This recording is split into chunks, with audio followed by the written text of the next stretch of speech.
भाग 2 कडे वळतो। माननीय अध्यक्ष महोदय, आता मी अर्थसंकल्पाचा भाग 2 माननीय सभागृहासमोर सादर करीत आहे। सन 2025-26 या आर्थिक वर्षासाठी राज्याचा स्वतःचा कर महसुलाचा सुधारित अंदाज रुपये 4,09,593 कोटी आहे।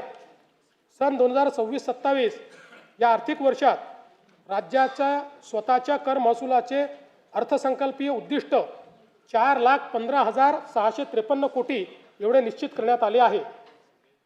एक BS4 व त्यावरील प्रदूषणाची मानके असलेले वाहन निष्कासित करून नवीन वाहन खरेदी करताना मोटर वाहन करामध्ये 16% व BS3 व त्याखालील प्रदूषणाची मानके असलेले वाहन निष्कासित करून नवीन वाहन खरेदी करताना मोटर वाहन करामध्ये 30% सूट देण्याचे प्रस्तावित करण्यात येत आहे। BS4 व त्याखालील वायू प्रदूषणाची मानके असलेल्या परिवहनेतर खाजगी संवर्गातील वाहनांच्या पर्यावरण करामध्ये दुचाकी वाहनांवर रुपये 2,000 वरनं रुपये 4,000, हलके मोटर वाहन पेट्रोल कार यावर 3,000 वरनं रुपये 6,000 व हलके मोटर वाहन डिझेल कार यावर रुपये 3,500 वरनं रुपये 7,000 एवढी वाढ करण्याचे प्रस्तावित करण्यात आले आहे।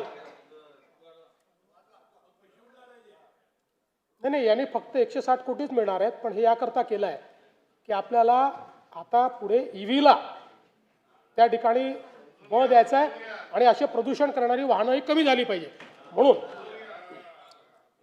सध्या राज्यात क्रेन आरोहित वाहने क्रेन माउंटेड व्हेकल यांना वाहन किमतीच्या 7% प्रमाणे एक रकमी कर आकारण्यात येतो।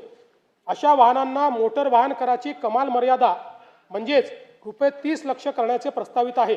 महाराष्ट्र मुद्रांक अधिनियम कलम 59, 60, 63A व 68A या कलमांमध्ये कमी मुद्रांकांवर दस्त निष्पादित केल्यास अपराध सिद्धीनंतर सक्त मजुरी व शास्तीची तरतूद आहे।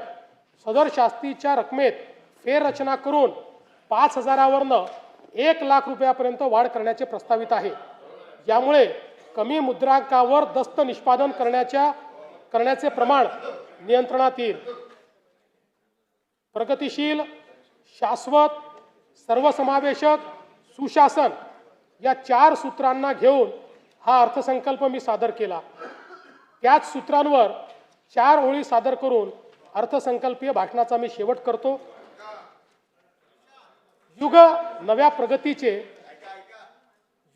प्रगतीचे शाश्वत आणि दमदार विकासाचे, सुशासन आणि सर्वसमावेशकतेचे, नाविन्यतेचे आणि पारदर्शी प्रामाणिकतेचे सूत्र हेच विकसित महाराष्ट्राचे।